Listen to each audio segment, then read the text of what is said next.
अगर आपका पूरा पेपर ठीक है लेकिन एमसीक्यूज जो है उसमें पूरे मार्क्स नहीं है तो आपके उस पेपर के अंदर अच्छे नंबर नहीं आ सकते और अल्टीमेटली पूरे बोर्ड एग्जाम के अंदर अच्छे नंबर नहीं आ सकते। और सबसे बड़ी प्रॉब्लम ये होती है कि एमसीक्यूज को सही तरह पूरे नंबर लेना, उसके अंदर सारे ऑप्शंस को करेक्ट करना। और प्रॉब्लम सबसे बड़ी ये है कि बच्चों को सारे एमसीक्यूज जो है वो प्रिपेयर नहीं होते और उस टाइम पर याद नहीं आ रही होती करेक्ट ऑप्शन। तो आज के इस वीडियो के अंदर मैं आपको बताऊंगा कि अगर आपको एमसीक्यूज सही नहीं आते हैं या उनकी करेक्ट ऑप्शन नहीं पता, तब भी कौन से ऐसे 5 साइंटिफिक मेथड्स हैं जिनको यूज करते हुए आप लोग एमसीक्यूज के अंदर सही 100% ठीक गेस जो है वो लगाकर आ सकते हो। आप लोगों को आज की इस वीडियो के अंदर एमसीक्यूज को किस तरीके से 100% ठीक कर आना है, इसके बारे में कोई अपने से बात नहीं बल्कि जो साइंस कहती है साइंटिफिक मेथड जो है वो बताऊंगा। और हर साइंटिफिक मेथड के साथ एक एग्जांपल भी होगी ताकि आपको प्रैक्टिकली पता चले कि एमसीक्यूज के अंदर सही ऑप्शन को किस तरीके से फाइंड आउट करते हैं अगर हमें उसका करेक्ट ऑप्शन जो है वो नहीं पता। तो चलिए आज की इस वीडियो को स्टार्ट करते हैं। मेरा नाम फैजान तनवीर है और आज हम एमसीक्यूज को करेक्ट सही ऑप्शन लगाना जो है वो सीखेंगे। तो चलिए कंप्यूटर की स्क्रीन पर, और सबसे पहले हमारे पास मेथड है उसका नाम है eliminate extreme values. Eliminate extreme values का मतलब ये होता है कि हमने क्या करना होता है, सबसे पहले जो हमें एमसीक्यूज आया है हमने उस एमसीक्यूज के अंदर देखना है कि कौन सी वैल्यूज जो हैं वो हमारे बहुत ही ज्यादा एक्सट्रीम्स पर हैं, बहुत किनारों पर है। फॉर एग्जांपल हमारा आंसर कहीं यहां पर आ रहा है और हम कुछ ऑप्शंस होती हैं वो इन किनारों पर होती हैं, यानी कि उनका हमारी करेक्ट ऑप्शन से कोई लेना देना जो है वो नहीं होता। तो उस टाइम पर या उस ऑप्शन में हमें क्या करना चाहिए। तो जिस तरह हमारे पास एक एग्जांपल में क्वेश्चन है, the average number of volcanic eruptions recorded annually. अब मुझे इसका आंसर फॉर एग्जांपल नहीं पता, अब मैं अपनी ऑप्शंस को बहुत बारीकी से चेक करूंगा कि मेरी ऑप्शन में कौन सी ऐसी वैल्यूज हैं जो कि बहुत दूर दूर वैल्यूज हैं। तो अगर मैं अपने ऑप्शंस पे फोकस करूं तो जो ये वाली वैल्यू है और ये वाली वैल्यू 2500 और 25, ये बहुत ही ज्यादा एक दूसरे से दूर वैल्यूज हैं। लेकिन उसी के मुकाबले में ये जो 100 है और ये जो 750 है, ये दोनों वैल्यूज जो हैं ये मेरे ऑप्शंस के काफी ज्यादा करीब है, यानी कि ये दोनों वैल्यूज आपस में बहुत ज्यादा करीब हैं। तो हमने क्या करना है, हमने एलिमिनेट कर देना है इन दोनों वैल्यूज को जो कि बहुत एक्सट्रीम वैल्यूज थी। और इसका मतलब ये हो गया, तो दो वैल्यूज का दो ऑप्शंस एलिमिनेट करने से हम अपने आंसर के करीब पहुंच गए। तो जो आंसर है वो या तो सी ऑप्शन में होगा या तो डी ऑप्शन में होगा। इसके बाद नेक्स्ट मेथड पे चलते हैं जो है सिमिलर चॉइस मेथड। इसके अंदर हम ये देखते हैं कि कौन सी ऑप्शन जो है वो एक दूसरे से सिमिलर हैं। तो ऑब्वियसली जो ऑप्शन सिमिलर हैं, फिर हम देखेंगे कि जो ऑप्शन सिमिलर हैं जो इससे डिफरेंट वाली ऑप्शन है वो क्या हमारी करेक्ट ऑप्शन है, वो हो सकती है कि नहीं। तो हम क्वेश्चन एग्जांपल के साथ देखते हैं, which of the following is a type of renewable energy source. ठीक है, यहां से हमारे पास एक कीवर्ड आ चुका है। ठीक है, कीवर्ड हमारे पास जो आया वो आया रीन्यूएबल एनर्जी, ये हमारे पास जो हमारा कीवर्ड आ चुका है। अब हम ऑप्शन पे जरा गौर करते हैं हमें रीन्यूएबल एनर्जी के बारे में।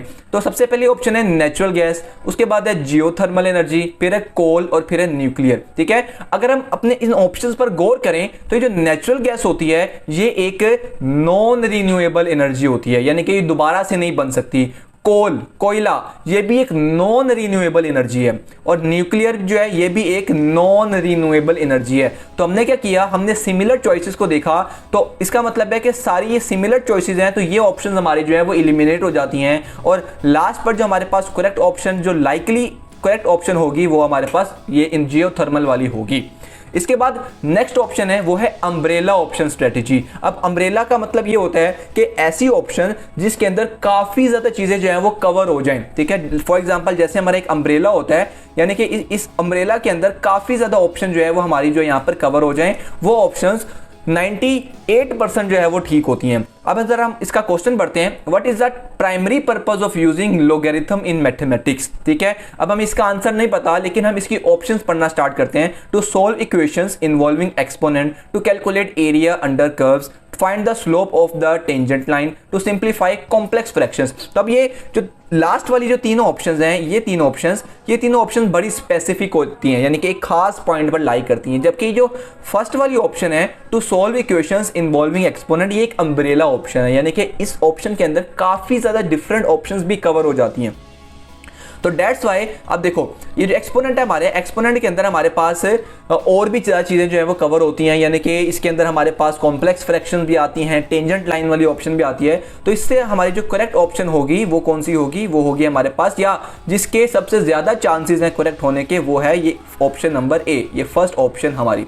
इसके बाद नेक्स्ट स्ट्रेटेजी पे चलते हैं, वो है मोस्ट डिफरेंट आंसर स्ट्रेटेजी। अब मोस्ट डिफरेंट आंसर स्ट्रेटेजी का मतलब ये है कि आप ऑप्शंस पढ़ते हो और आप देखते हो कौन सी स्ट्रेटेजी, कौन सा जो ऑप्शन है वो सबसे ज़्यादा डिफरेंट है हमारे इन पूरे टॉपिक में से, कौन सी सबसे ज़्यादा अलग सी लग रही है। Which of the following would be an example of cognition? अब मुझे इसका आंसर फॉर एग्जाम्पल नहीं आता, मैं ऑप्शंस पर फोकस करूंगा।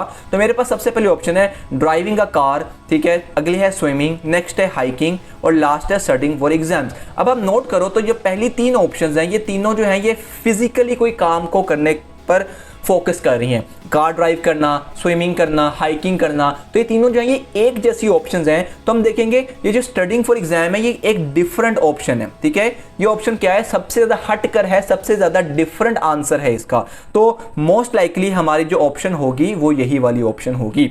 इसके बाद आज की जो लास्ट स्ट्रेटेजी है लेकिन मोस्ट इंपॉर्टेंट स्ट्रेटेजी है वो है ग्रामेटिकली करेक्ट स्ट्रेटेजी, यानी कि इसके अंदर हम बहुत एहतियात से फोकस करते हैं अपनी स्टेटमेंट के ऊपर भी और अपनी ऑप्शंस के ऊपर भी। हम सबसे पहले स्टेटमेंट को देखते हैं। In the Sahara you would most likely to see an, कह रहे हैं कि सहारा में आप किस चीज को ज्यादा देखते हो, ठीक है। अब ऑप्शंस बड़ी इसमें डिफरेंट हैं, ठीक है। एक ऑप्शन है एडेक्स, फिर है एडेक्स के बाद है चिपमंक, फिर है मंकी और फिर है लेपर्ड, ठीक है। अब इसके अंदर आपको बाकी सारी जो स्ट्रेटजीज हैं अगर हम उस पर अप्लाई करना स्टार्ट करें तो वो सारी जो स्ट्रेटजीज हैं वो सारी स्ट्रेटजीज फेल हो जाएंगी, ठीक है। इसके अंदर हमारी जो नेक्स्ट स्ट्रेटेजी चलेगी वो है कि अगर हम अपनी स्टेटमेंट पर गौर करते हैं और ग्रामेटिकली स्टेटमेंट को ऑब्जर्व करने की कोशिश करते हैं तो हमारे पास, अगर आप यहाँ पे देखो लिखा हुआ है you would likely seen an.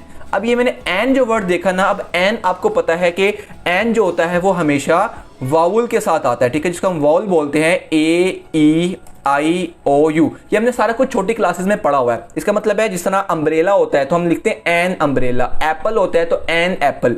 तो अब हम देखेंगे कि एन के साथ कौन सा वर्ड जो है वो वावल है। तो हम देखते हैं कि हमारी जो सबसे फर्स्ट ऑप्शन है ये इसके अंदर ए हमारे पास आ रहा है, एडेक्स। तो अगर हम इसको तेजी में पढ़ते हैं तो in the Sahara you would most likely to see an addax, या अगर हम देखते हैं कि you would like to see an monkey, an monkey बड़ा डिफरेंट है, ठीक है। इसका मतलब है ये भी ऑप्शन हमारी ठीक नहीं है।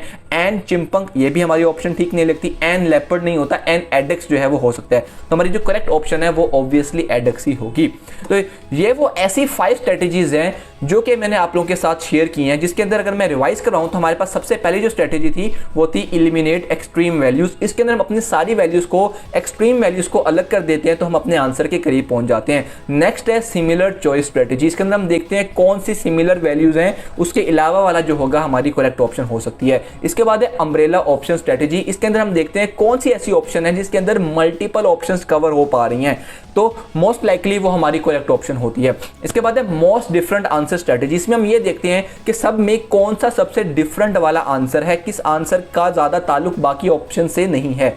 लास्ट पर हमने देखा ग्रामेटिकली करेक्ट स्ट्रेटेजी, इसको आपने सबसे लास्ट पर यूज करना है और इसमें आप देखोगे कि कहीं पर कोई ग्रामेटिकल एरर तो नहीं है या कोई ग्रामेटिकल जो जिसमें मिस्टेक होगी वो हमारी ऑप्शंस एलिमिनेट हो जाएंगी और जो लास्ट ऑप्शन हमारे पास बचेगी वो हमारी करेक्ट ऑप्शन होगी।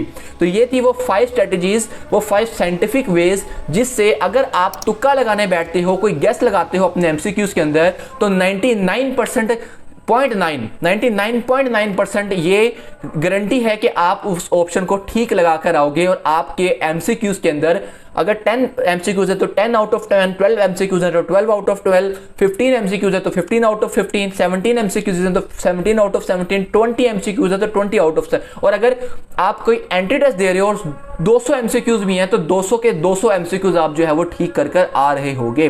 तो उम्मीद करता हूं आपको आज की इस वीडियो से बहुत वैल्यूएबल लेसन मिला होगा और आप अपने इसको अप्लाई भी करोगे को और अपने बोर्ड एग्जाम के अंदर सारे एमसीक्यूज करेक्ट कर कर आओगे, क्योंकि आपने माइंड में रखना है कि एमसीक्यूज ठीक कर कर आने से आपके बोर्ड एग्जाम में बहुत ज़्यादा नंबर जो हैं वो बढ़ते हैं। और इसके अलावा अगर एंट्री टेस्ट की बात की जाए तो उसके अंदर भी आपको बहुत ज़्यादा नंबर आपके इससे इंक्रीज हो सकते हैं।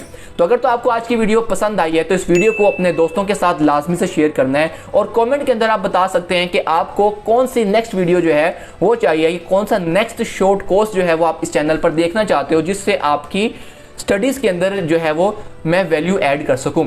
मेरा नाम फैजान तनवीर है, मिलते हैं इसी तरह के एक शानदार वीडियो के अंदर, तब तक के लिए सी या टेक केयर, अल्लाह हाफिज।